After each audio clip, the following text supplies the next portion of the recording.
Welcome to Think Big with Dan and Qasim. Join hosts Dan Melnick and Qasim Masood as they explore big ideas, limitless possibilities, and engage with visionaries, entrepreneurs, and thought leaders who dare to dream big, get inspired, motivated, and find practical tips for personal growth.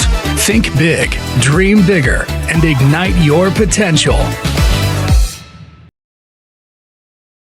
All right. Welcome back, everybody. Guest today, Michelle Wilton. Michelle, please tell us where you are in the world and what you do for a living. Yeah. So I am based in Los Angeles, California. Right now, I'm in the Sequoias, though, on a little sabbatical. And I own Date Butter Snacks, which is freshly ground nut butter inside of a medjool date covered in 85% fair trade organic chocolate. Incredible. So tell me a little bit about your background and what kind of prompted you to get into this specific space. I guess kind of like CPG type in general, but also like this specific route with the specific product that you made and been successful with. Right. So I'm a pastry chef background. I went to culinary school in San Francisco, and I've worked at fine dining restaurants all over California.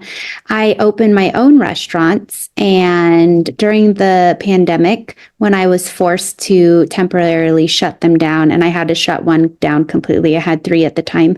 I, like everyone else, was like, oh God, what am I going to do? Right. So it was that pivotal moment. I had been making these dates for friends and family, and everybody, like all the founder stories, thought they were so delicious.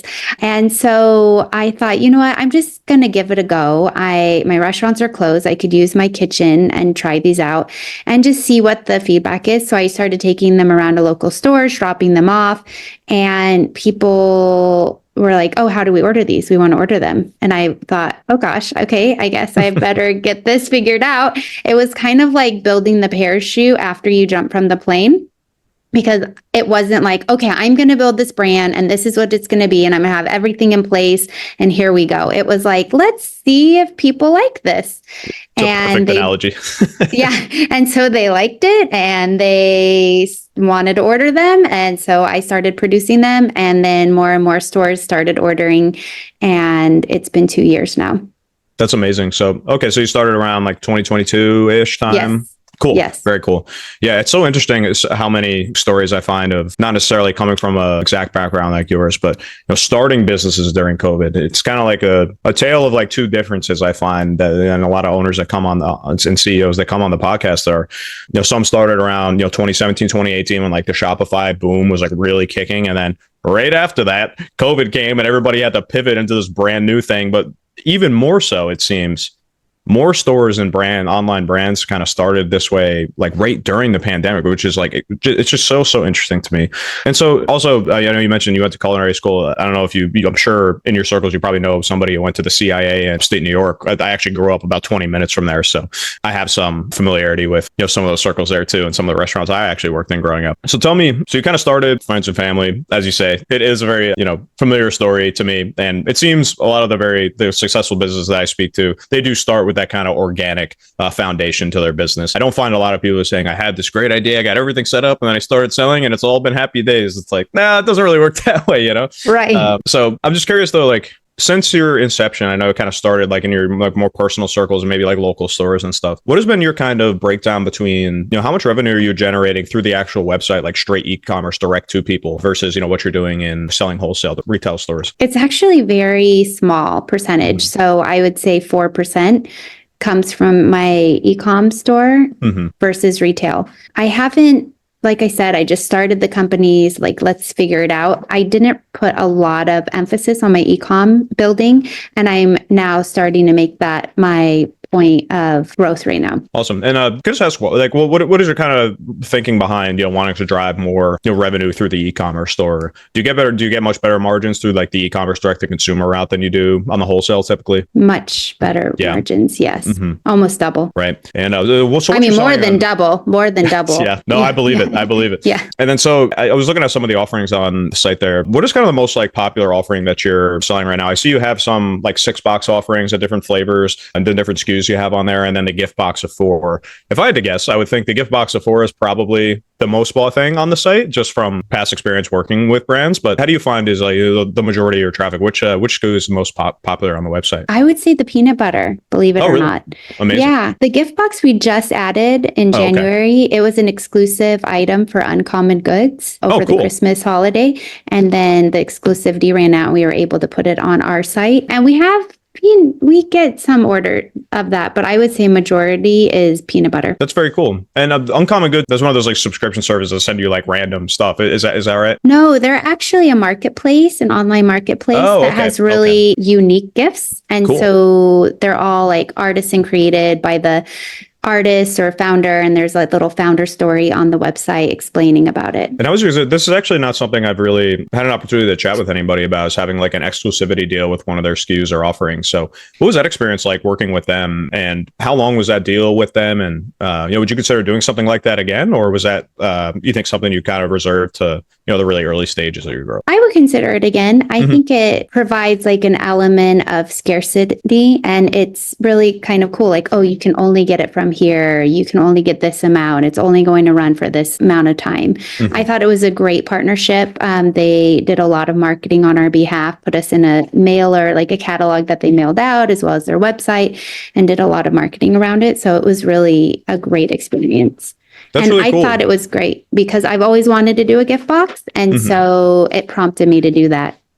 That's awesome. Yeah, that's really cool. I don't think it's a vertical that a lot of people in the like CPG kind of space may not be aware of, or maybe they just don't entertain it for whatever reason. But I mean, it seemed to me from the outside looking in that would be like a really cool vertical to work with. And it sounds like you had a good experience. So we have a lot of entrepreneur, listeners. So anybody in that space might be worth something considering as a kind of a difference between, maybe just doing, your Amazon, your direct to consumer e-com, and, your wholesale as the main 3 verticals. So that's really interesting. So I'm curious too, as you're thinking about how to grow more of like an e-commerce presence, and, obviously you gotta love those margins, right? So you want to drive as much as you can through that. So what are you kind of planning? Like, what are you thinking about ramping up as far as, your strategy to drive more website traffic and more e-com sales? So right now we're looking into digital ads. I just feel like nothing beats the digital ad space at the time being. So that's where our focus is going on that. That's awesome. And what about any other verticals you're currently operating in, like social medias, or I guess what does your like kind of social media presence look like now? Are you posting on TikTok, Instagram, LinkedIn? What does that kind of look like for the brand now? Yeah, so we post on all 3 of those. I would say our consumer though is the Instagram follower more so than the TikTok follower. So we put our emphasis more on Instagram than TikTok, but we do have a presence there. Cool. I find the TikTok, however their algorithm works, it seems to be that the things that get really big but it's very fleeting.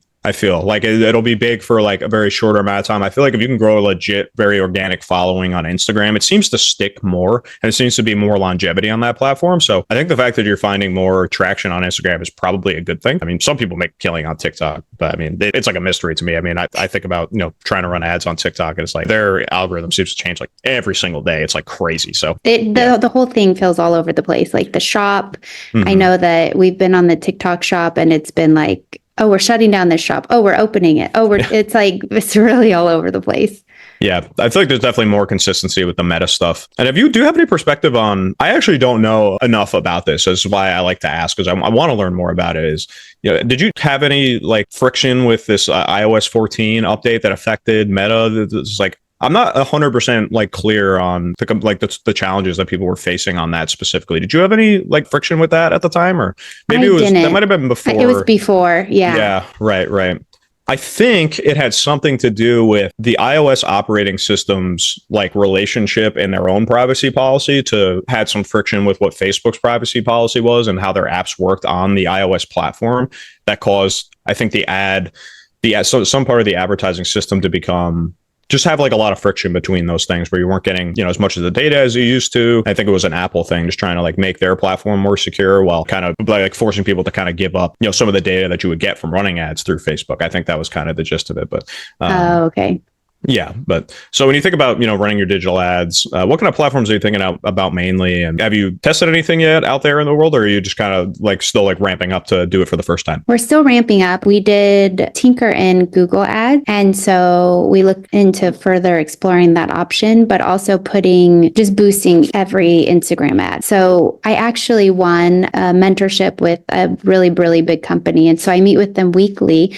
Oh, very and cool. Their advice from their marketing department was boost every single ad, even if it's $20, just do it. So we haven't started yet. And I'm looking forward to what that will do for the social media. That's awesome. Are you able to share how you got that mentorship or who that is? Yeah. So it's with the Brazzi Bites. Oh, cool. Yeah. How did you come across them? I mean, you said you won, so I assume you like entered into something. Can you tell us a little bit more about that story? I did. I entered into this accelerator program that they are offering, and I won. And so I get to meet with someone on their team every week. And I also won a whole slew of other prizes, like a huge photo shoot with the design team, packaging redesign, legal. Yeah. That's amazing. So what do you think is like kind of your plan? Like if we were to speak maybe like a year from now, you say your, e-com is about 4% more or less now. Like what are you kind of thinking about the breakdown a year from now? Like where would you like it to be, as we roll into maybe 2025 next year? Right. So right now, larger retail, like your big box retailers, we're only in one, and it's smaller. Okay. It's based out of LA Lassens. So if we're going to talk from a year from now, I would love for our e-com to be about 12%, us to have 30% in large retail presence, and the rest in our stores that we're in now. So we're in 1,300 stores right now, but most of them are smaller, independent. Mm-hmm. And there's also hotel mini bars. We're kind of all over the place. Backcountry, which is like REI in the Utah area. That's awesome. And do you have any relationships? I know you have a strong restaurant background. So, but do you have any relationships with hotels? I guess is kind of fitting in that space. But do you have a big presence in like food service, or is it more kind of like independent stores and like some hotels kind of mixed in and like more of that kind of thing? More of that. Yeah. I think for us, food service, we are in a few restaurants by the register checkout, but more food service. Our product is more giftable, and like, I don't think it would fit. Yeah. No, I can definitely see that. And think about ramping up digital advertising. Obviously, one of the most important things, I'm sure your advisors with this company will tell you this too. It's so important to have like an avatar and to understand who your buying audience is. One of the ways you clearly do understand that is your followers and your buyers that come from social media or on Instagram. That's a great thing to niche down and understand. What do you kind of find in the kind of testing that you're able to do with your e-com sales or in any other avenues? I mean, who are you finding is kind of like your demographic or psychographic as a buyer? 30 to 40-year-old woman that really cares about her health, a higher income bracket, lives more in like a city. And you find that predominantly people, you think buy this more as a gift than they do like consuming themselves? I would say it's 50-50 actually. Okay. That's interesting. Yeah. That's really interesting. So how are you kind of planning on, obviously there's like pretty direct avenues to be able to do that with digital ad. You can basically filter people by like those exact things. But as far as like, like a messaging strategy through your socials and through, any digital ads that you're going to run, what is your kind of general like strategy as you're starting to think about it and ramp it up now, to really like get business out of that audience? Right. So like I said, putting payment behind each ad. Also, I started an affiliate marketing program. Oh, great. And just creating missions for those affiliates. Mm-hmm. So like this month, these are the mission. Anybody that wants to join this mission. Things that I wasn't really privy to before I started this business. I had no idea that there were missions for affiliates that you can create a whole thing. So just really tapping into all the different ways to build awareness, and the call to action is, I think that's our focus for this next year. That's amazing. And I'll ask this too, because it's one of the biggest, like I would say, areas of variability when it comes to CEOs of brands like yours is how they kind of go about executing tasks on the marketing front, whether it's digital ads or with their socials and things. So at this point, I assume you're kind of doing it yourself, right? What is your kind of thinking are you thinking about like bringing on a hire as like an employee? Are you thinking about doing kind of like fractional contract work to do some of these tasks? Are you thinking about agencies? Like where's your kind of mind frame at with kind of the division of your time spent versus what you're going to outsource on the marketing side of things? Right, definitely. So I'm looking into an agency right now for the digital marketing, just because I'm a chef background, my expertise is sales, production, manufacturing. So I know that just to learn the digital ads, people have spent plenty of time learning that so that I don't have to. Yeah. And there's also, there's certifications out there that you need to have to really advertise well on a lot of those platforms. And they do not make it easy to get, I think probably on purpose. So it doesn't get like even more saturated than it already is. Yeah, I think that's a good perspective. And, obviously as a CEO, you want to make sure that you're interacting with your audience and continuing to develop product and kind of do more big picture things so that you don't get lost in like going on to like an obsession campaign with marketing or with like, it could be anything, right? But marketing particularly, I find, is something that can take up every ounce of your time if you let it. So I think that's a good perspective there. So a couple of things I always love to ask everybody that comes on the pod. First thing being, if you could go back 2023, I don't know, it hasn't been that long, but certainly this is amazing analogy. You say building a parachute after you jump out of the plane. I love that. So as you're skydiving, what have you, everything you've learned in your plummet to earth and trying to do this, what would you say would be your one big piece of advice if you go back and tell yourself something back in 2023 when you started the brand? Not to worry so much. I had this feeling of it's like a race and I had to get to the end. And then you start taking in, when you're on LinkedIn and looking at everybody's accounts and how far along they are, and you try to compare yourself, and you can get really stressed out and you can feel like you're failing in every aspect of your life.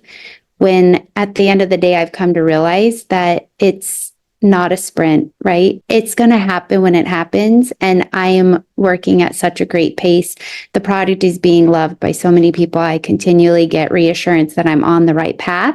And so just reassuring myself that it's okay. You don't have to beat yourself up or feel that you're not doing enough, because you're working very hard. You're giving it all. And it's coming back to you. Yeah, I think that's really good advice for anybody listening, because really all you do see out there, and like the people who have the money to advertise themselves, who's like such a broad audience, are the ones that have already had enough success where they can pay the money to get in front of your face on the screen, right? Right. So, those are kind of the only stories you hear, especially on social media. I mean, you go on TikTok, it's like, I made $1 million selling envelopes in 3 months to like whatever. It's like, that's crazy. Like, that didn't really happen overnight, but that's what sells on social media. And, I get it. And it is entertaining to watch as a consumer of, TikToks and reels on Instagram. But as an entrepreneur, I think it's an important perspective to keep, is that no matter what you see out there, people have gone through exactly what you're going through. And I can tell you from my experience doing 30 podcasts in the past 2 weeks that everybody's experience is the same. And, I've done pods with people from $200,000 business up to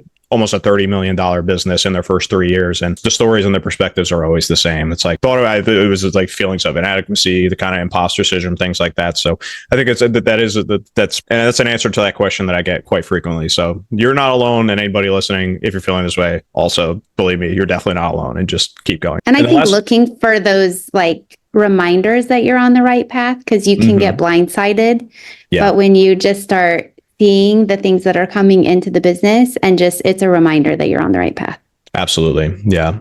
And then I just want to give you an opportunity quickly as well, before we hop off here. Let people know if they want to keep in touch with you, want to keep in touch with, the socials for the brand, or, maybe just like, find you for the first time and check it out. Let people know the website, any social handles they should know about, and how to keep in touch with you guys. Yeah. So datebettersnacks.com is our website, and you can reach out to me on LinkedIn or through our socials. On Instagram, Date Better Snacks, as well as TikTok. Amazing. Well, Michelle, thank you so much for coming on. I really appreciate it. And wish you the best of luck. I think you'll find plenty of success. It sounds like you have some great things set up. So I wish the best for you. Thank you so much. Thanks for having me on. Thank you, Michelle. Thanks, everybody.